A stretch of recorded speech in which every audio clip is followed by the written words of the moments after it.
Hello and welcome back to Family Round the Table. We are in Mark chapter 9 and we are doing the second half.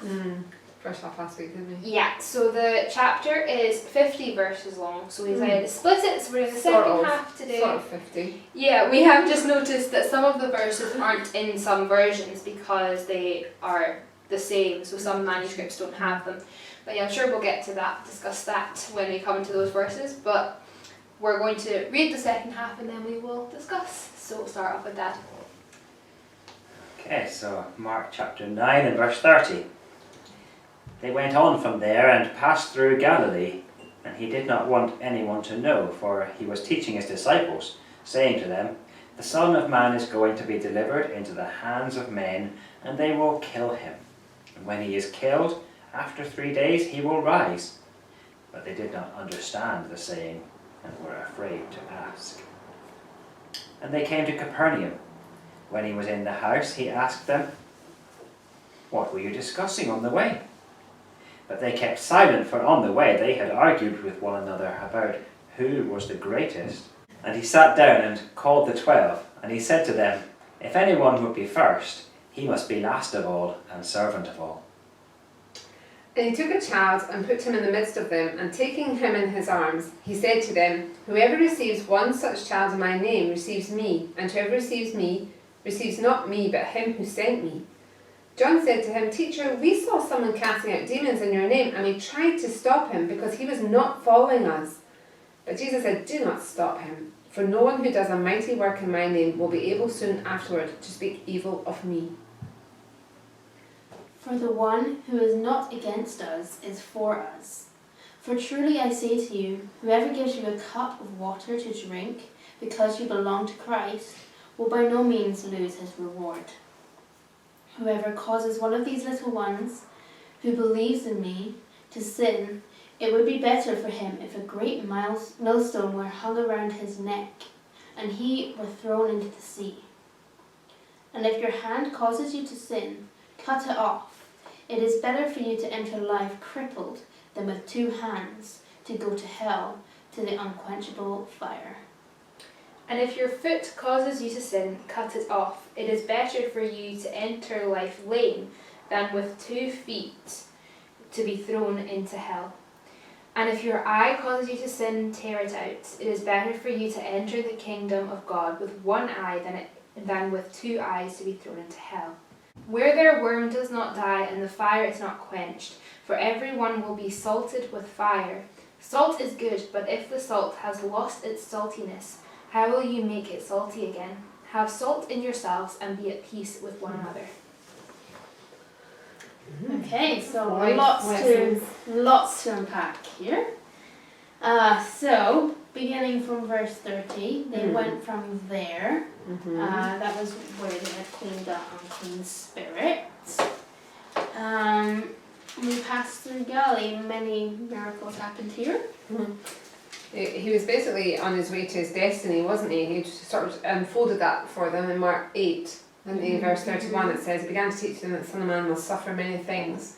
So he said, "This is what's going to be my destiny," and now it's almost like this is now the beginning of the destiny. He's heading towards it. Yeah. So it's still a secret to the outer circle, but So that maybe just because he didn't want to be like a big crowd to barrage him and the Galileans too. He was into his second half of his ministry very definitely, as you say, the final approach. He'd come from the very north of the kingdom. He was heading towards Jerusalem, and everything is pointing towards that. And whereas there have been big crowds anywhere he's gone, I feel he's just determinedly wanting this time to have specifically with the disciples. yeah, there's many different reasons it could have been. I suppose it does say, and he did not want anyone to know, for he was teaching his disciples. Yeah. Like you see, I hadn't really noticed that until you said that there, that there was a purpose in that. Yeah. So they don't understand, the disciples, what Jesus is saying. I guess that's because of their upbringing. They wouldn't have been taught this way. Is that right? Because in the Jewish pool, they wouldn't really have been taught that their Saviour would die on a cross. Yeah.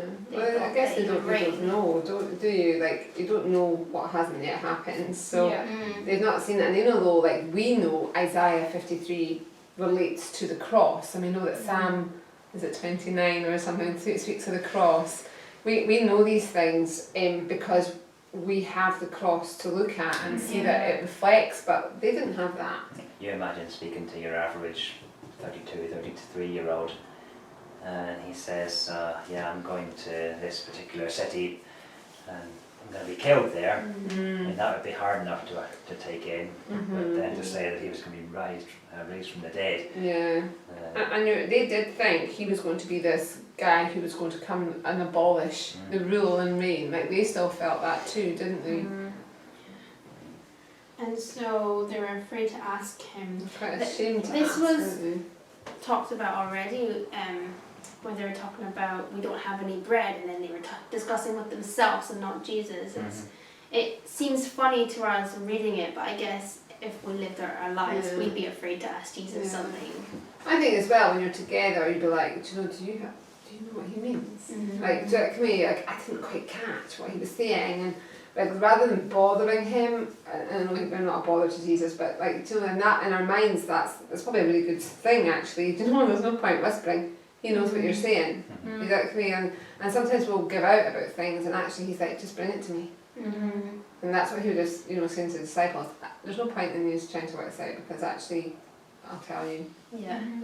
I think it's a shame today when people have all sorts of questions, but rather than bringing the questions out to be looked at, they just don't bother Yeah. with faith at all or Christianity, because there are these questions. And maybe it was a fear of one of the 12 laughing at another of them. Yeah, Could be. yeah. It's all guys as well, isn't it? The camaraderie probably was quite a thing, wasn't it? And Peter, we know that he was impetuous and would say sometimes the wrong thing. We've just seen that before, haven't we? Like, I'll build you a shack, each of you, or a tent, and I'll, you can stay here.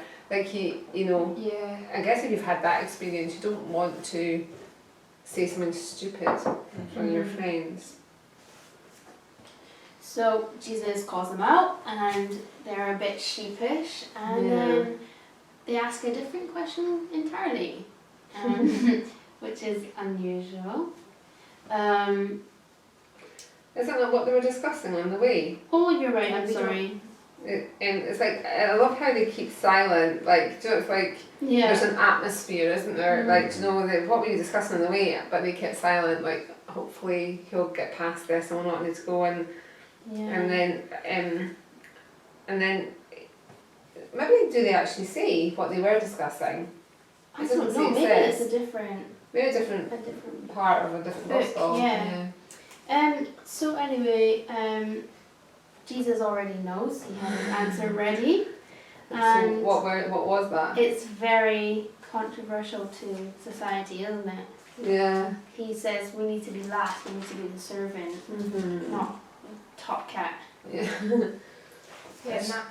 Matthew 18 has, at that time the disciples came to Jesus saying, who is the greatest in the kingdom of heaven? So, It's a wee bit of a different slant. yeah. I love as well, it says in verse 34, like, that he, in verse 35, that he sat down. Seemingly this was a thing of rabbis, when they had something actual, like a pronouncement to make, they sat down. This was quite important, and he's like, I can see this is important to you guys, and this is going to be an important thing, and like you say, he turns the world's idea of success on its head, and says to be successful, you have to actually be serving. Yeah. And I think it's important or helpful to keep in mind, where we're at. These three have just come down the mountain having seen this amazing thing, and I'm sure by now they will have been talking to the other disciples something about that, and perhaps that's what sparks this, well, you must be more important, or or I'm more important, perhaps, from some of them were saying. We had some great comments last week in different ways, and thanks for getting in touch. Somebody said that very often before a real difficult trial, the Lord allows us to have the mountaintop experiences. And that's what we see here, isn't it? When they came down, that they had this difficulty with the man with the unclean spirit, but they had that mountaintop experience. But that didn't lead them on to more close discipleship. Rather, it sent them the wrong way, really. Yeah. Sent them into division.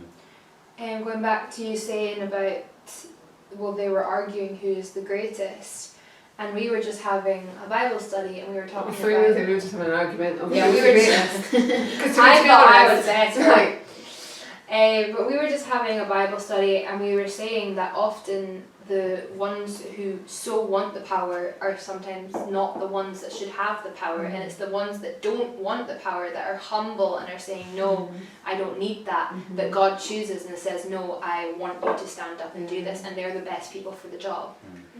Worldly pursuit of power as well says, like, you know, almost in this environment and even today, the more servants you have, the more people under you, the more successful you are. When actually he's saying, I want to be the lowest to hold the others up. And again, it's that, you know, he was really radical, wasn't he, in his teachings?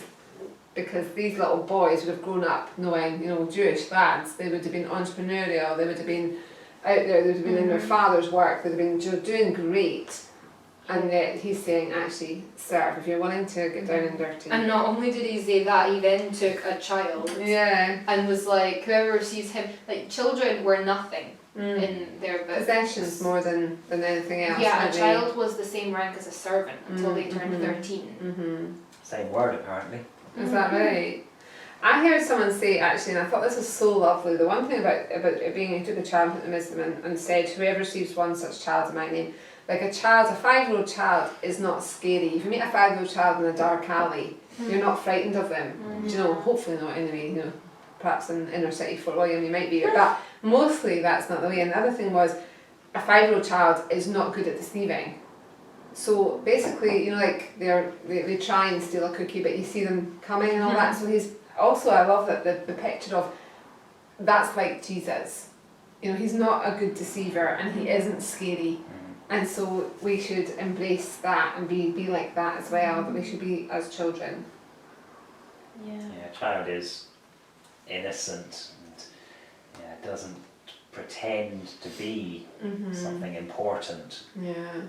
And if they do, then you don't think so much of them. Yeah. We used to all say Bethany and Jesus were similar, like they weren't able to lie even with their face out, you know, like she would like get broccoli on her plate and there was no good look, like she couldn't muster up an alright face, but so kids do, don't they? They really show what actually they're thinking, and I feel that about Jesus. There was never a point where you would wonder, well, what did he think of me, or what, you know, did he not like that, what I said? He would tell you if he didn't like it, and he would tell you if he did like it, you know. Yeah, it's a great picture again, just Jesus takes the unaccepted and unworthy, and makes them the special example, which is really cool. Yeah. So then we have John. Poor John. John gets it wrong this time. Peter's maybe a bit relieved. So they saw someone casting out demons, and I kind of wondered about this. I kind of thought maybe did they think, oh, they were doing it in a way that was towards himself, or like in their perception. I mean, I know what you mean. Yeah. And then I was like, maybe it was just because they didn't like this person, or they didn't know them. As well as it had gone wrong for them before. Do you remember where the deaf and mute man, he had not been able to have his spirit rid of them, and so maybe a bit of jealousy as well. Like, do you know, here's these guys coming, and they could do it. Yeah. So sorry. Well, it says that some manuscripts add who doesn't follow us, who doesn't follow you. And obviously it does say that later on as well because he's not following us, but some manuscripts literally say we saw someone casting out demons in your name who does not follow us, follow you. And so is that what you were going That to was carry on best saying? fine, go for it. Maybe that's only like they're not one of our number just now, because Jesus has sent out 70 previously, hasn't he? And he sent out John the Baptist had his followers, and like he'd said, I'm doing this, but there's one who is greater than I, and he told them, like he'd preached the gospel to them. So I think there were, although we think of this band of many men as it were, there are more followers of Jesus and more able, but I think these guys were the elite in their minds probably, and they were like, hang on, they're doing it. Yeah, I think that's what this passage is actually about. That's what Jesus then turns around and says, no, you can't judge him because he is over himself. Yeah. It specifically says the one who was casting out demons in your name. It wasn't that he was just going around claiming power himself or bypassing Jesus. Yeah, because there were counterfeits. We've talked about that before, weren't we? There was like the devils and all that and demons. They're crafty and they could do counterfeits and use people. But also that Jesus says, like, if you think in my name, he's not going to be able to speak evil of me soon afterwards. So, don't. I think also that's the thing, like, it's so good. Apologetics is something we talk about, isn't it? Where you can stand up and apologise for your faith, as in like explain, give a reason for the faith and for what we stand for, and that's good. But actually, sometimes we feel the need to fight for Jesus when there's no need at all. So actually, like, actually, he will use his own powers, and he will use sometimes our lives rather than our words to speak to people. And that's kind of what he's almost going, I don't need you to fight for me, it's okay. What he's doing in my name, and it's fine. And just a different denomination, perhaps. Cool, so are we okay to go to 42? I think so. Just off verse 40, he is not against us, is for us. Oh yes. There's another place where it talks about Jesus saying, someone who is not for us is against us. And it seems like a contradiction almost until you really think through. Say it again, hang on. So he says here, he who is not against us is for us. Who's not against us is for, yeah. Somewhere else he says, someone who is not for us is against us. And it sounds like a contradiction, but I think the same thing. Really it is just showing that there is no middle ground. You are either for Jesus or against him. Okay. If you're not truly for him, then there's no middle ground. Yes. There's no. You can't be sat on the fence. No. Right. Yes. I just can't get the two sayings to come in my head. I can't see. So if the he's way not me, here, then he's here, and if he's not here, then he's here. Yes. That's what Jesus is saying. yes, I totally understand. I just can't figure out which way around the sayings are. That's all that's wrong. It's the words. It's the words that are having a puzzle in my head. I think boggle. I love then though that he goes on and says, for truly I say to you, whoever gives you a cup of water to drink because you belong to Christ will by no means lose his reward. It just sort of says to us, whatever you do for people that believe in me is good. So it encourages us to do for other people, whether that is supporting a ministry or a missionary, whether that's inviting another Christian in for a cup of coffee, whether that's giving them a drink of water. It's so difficultly put, isn't it? Shall by no means lose his reward. It's like, on the contrary, they'll be blessed. Do you know what I mean? Or it'll be. But it just feels like I've got to kind of work everything through. Yeah. In the language, I'm like, wait, no, he did. We found that with our youth on Wednesday. We were talking with them, and it was a passage in Galatians, and it was about the law and grace and all of that. And I was saying to them, the first time I read this, I was like, if you read it slowly, it literally explains itself. It's just the language is so difficult to understand. So every sentence we have to read it, and then I have to be like, right, so this word means that, this passage here, it's meaning this. And then they're all like, oh, okay. Yeah. See, it's 7:30 tonight. I've lost it. I've got no clue. It's a literary tool, isn't it? I mean, just like Paul, I'm not ashamed of the gospel. What he's really saying is, I'm totally over the moon about the gospel. I'm really excited about Is that this. what he was thinking? I think it's Wow. litotes, the terminology that is used, stating something negatively to Yeah. show the positive. Sheesh. So he goes back to the child reference. Whoever causes one of these little ones who believe in me. So whoever takes a child who believes in me and makes them not believe in me, Tempts them to sin. you'd be better off dying. Could be physically young or spiritually young, I think. Mhm. It talks about the little ones, the young in the faith, Mhm. as much as the young Yeah. age. Yeah. In the Bible where it also talked about the apple of God's eye. And someone said that the apple of your eye is the cornea, so it'd be like poking the cornea if we cause someone to sin. You know, it's horrible, it's disgusting, and that's how Jesus would feel. Wow. Yeah, this passage it's kind of revolting and it's Oh, good. purposefully that way, I think. Yeah, it really does teach us that we need to be careful what influence we are putting out to other people. Yeah, Even if we are yeah. Christians ourselves, we need to make sure that we are not encouraging anybody else to sin in anything that we do. Yeah. Yeah. I read something about the great millstone, some connection with donkeys. I can't remember what it was, but apparently this weight was often hung around someone's neck as a punishment.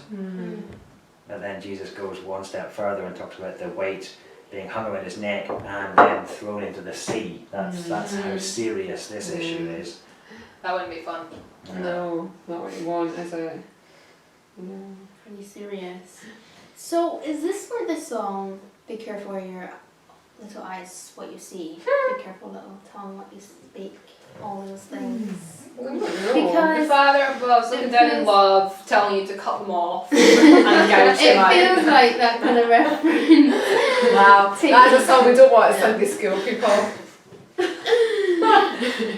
Gosh. That's the verses we've never heard before. This is descended pretty quickly, isn't it? This is not good. The children's Bible does often make a little bit lighter of the dark parts, but I'm not sure. Anyway, so anybody have some insight on the hands and the feet and the? If your hand causes you to sin, cut it off. I think the fact that he has been talking in a recent chapter about what makes a person unclean is not what you take in from the outside, or it's not what you do to your Yeah. outside. It comes from within, from the heart, your innermost being. That's what defiles you, that's what makes you unclean. Jesus is not saying here that you have to have surgery, Yeah. but it is as serious. You have to have this serious recognition of sin. Yeah. That's just like having something in your body growing that shouldn't be there, that a surgeon needs to go in and cut out. Yeah.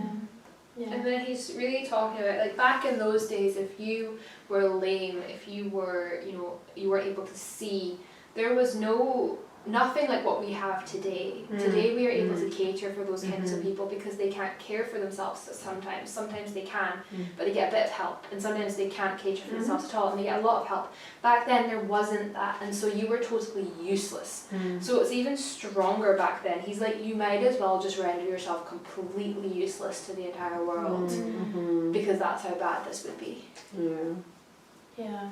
And so as I was just saying before about how gruesome this is, it's kind of like we're not physically cutting something off, but it's not going to be gruesome.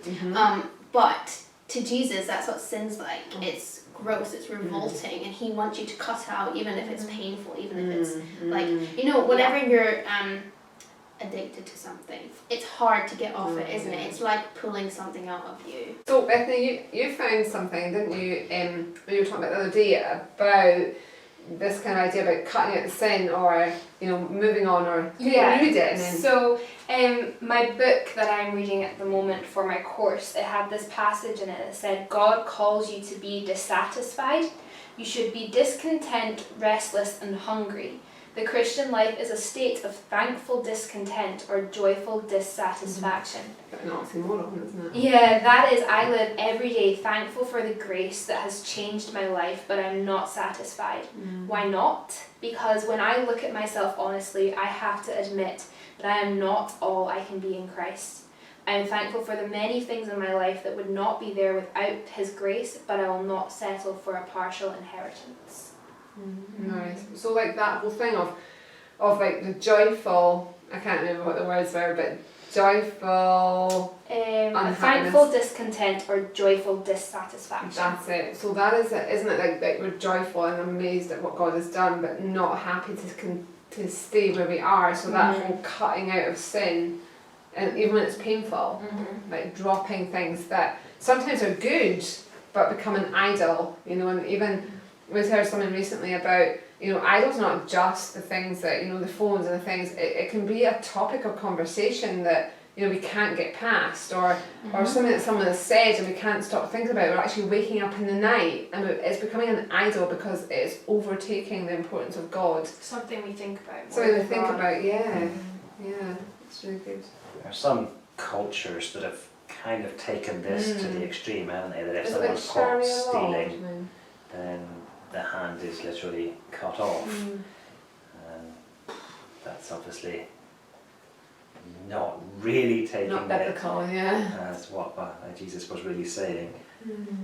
What it's saying is to get to heaven in any state is better than getting to hell in your best state. That's good.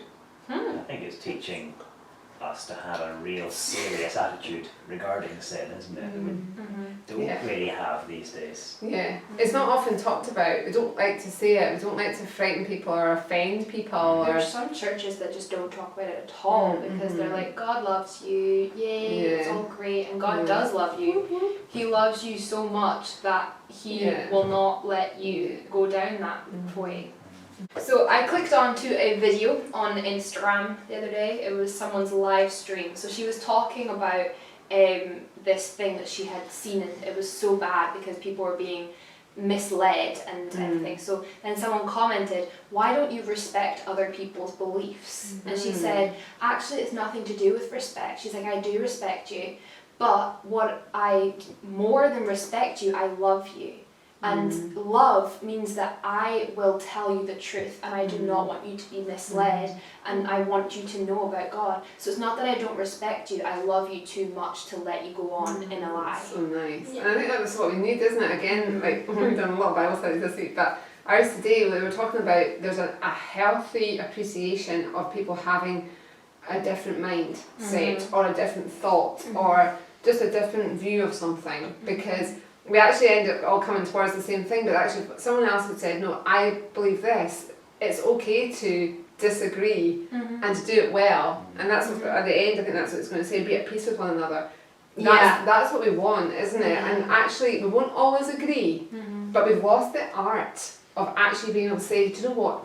I don't think that was right. I don't think you did that well, or you know, I really love you, and if someone will tell you you shouldn't be going out with that guy, or you shouldn't do this, or you know, that and job's not some right people for you. have that art a little bit too much. Yes, yes. You need to absolutely trust the Lord. You know, like really search the Lord about it. You know, something, if the Lord tells you something and you're saying that I just think this is wrong, keep praying about it and pray for that opportunity and say it in love. And that, you know, we don't always take it well. You know, we don't always receive what someone says. And I would always hope that whatever I say it in love, and that they go away and they think about it, and hopefully then the Lord deals with it and them. And if I'm wrong, happily step back. Do you know what I mean? And it's about that, isn't it? But you want people then to go, do you know, I want to know the truth. I want to hear the truth. Yeah. I want people who speak the truth. Yeah. So Lydia, you were doing a chosen talk about salt. I was. I've got some good nuggets about salt. Salt nuggets. Salt nuggets, yeah.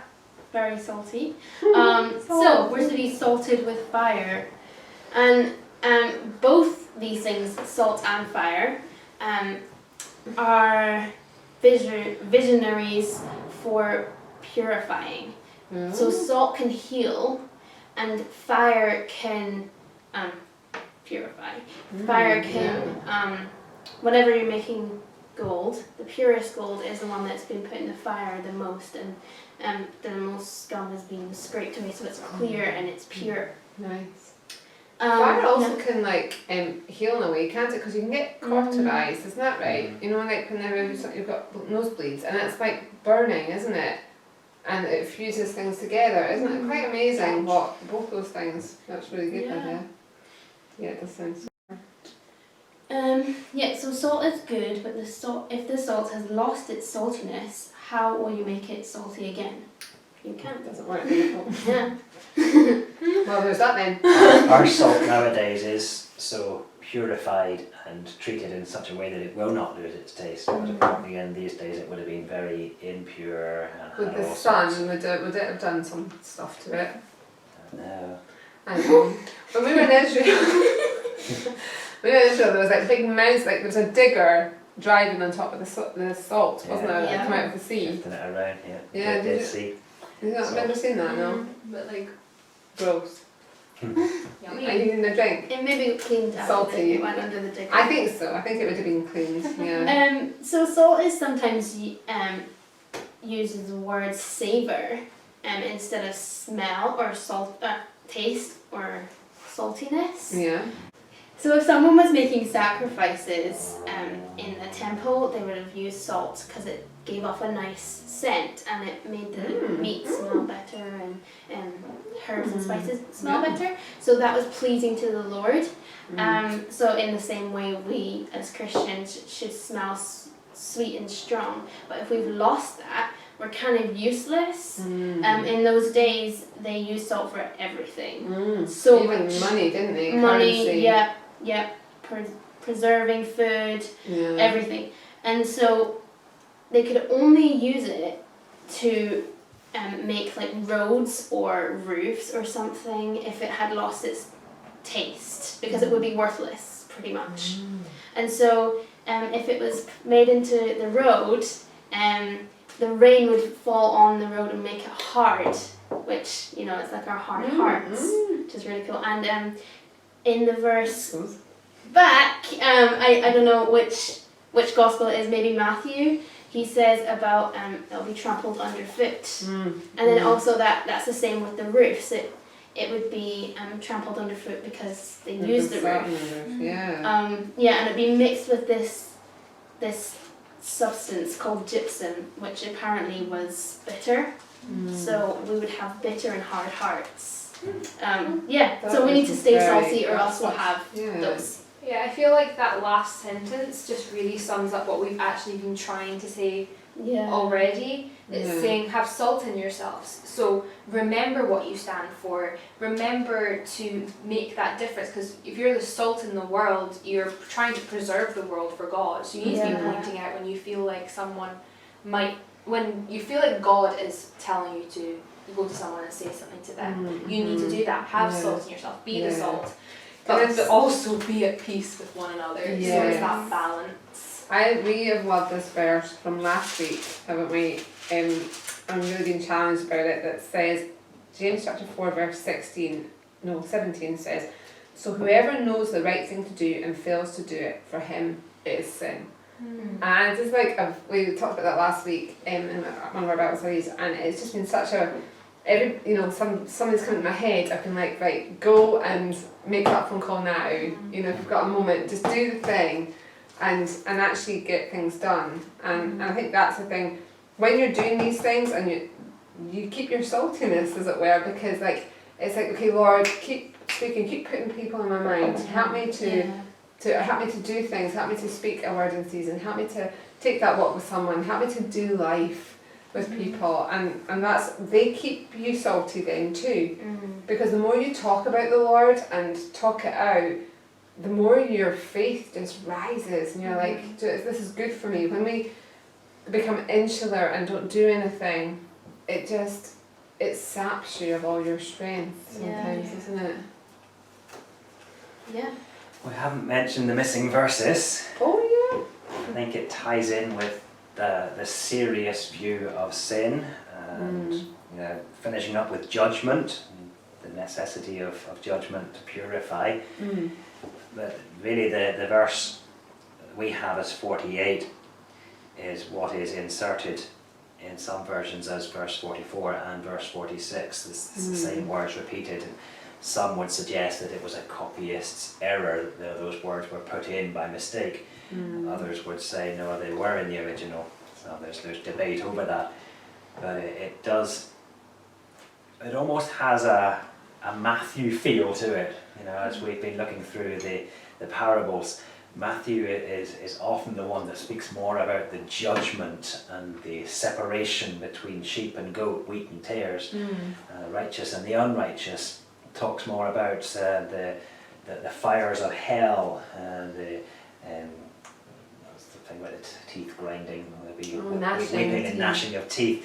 That's kind of Matthew language, if you like, and yet here we have it in Mark as well, and it shows that Jesus very definitely believed in hell as a literal place. The word spoken of is Gehenna, which was the place where children were sacrificed in the fire to Molech, just outside of Jerusalem, which then became a rubbish dump where they burned the rubbish. And so it had all these different illustrations of fire and burning, and that was what they used to describe hell. Very serious note to finish on. Yeah, lovely. Yeah. But it's so packed. When you first read it, you're Yeah. kind of like, oh, the disciples having a silly row, and do you know what I mean? But it's so packed, as always, like full of analogy and help and. And it ends with be at peace with Oh, one another, which I I think love is that. so important. I mean, my mantra. Yeah. You know, whenever we have that fight over who's the greatest again. Well, no, not you. We know that you're the greatest. But be at peace with one another. Just you know, and we're praying for the peace of Israel at the moment, aren't we? With all that's going on there, and the Bible commands us to do that, doesn't it? And is it Psalms? It talks about that. Pray for the peace of Jerusalem. Oh, we don't know. If you know, message down below. But it does say that, doesn't it? And we pray for the peace of our. You know, I was saying today, the devil rubs his hands in glee at sometimes our churches where we fight over all the things that are so insignificant, you know, even theology, and all that actually the Lord wants is us to be salty and to live close to Him and to challenge one another in that rather than in what other parts of life we deem to be important. What she said. Oh. Yeah. So, yeah, have the right amount of salt in you. Be peaceful and flavoursome with others, and keep on learning about the Word and keep close with God. Yeah. So next week we'll be on chapter 10, which is exciting. Teaching about divorce. Very good. Oh. Huh? Yep. So thank you for joining us again, and we're glad to have finished that one off. And we'll see you again soon. Bye. Bye.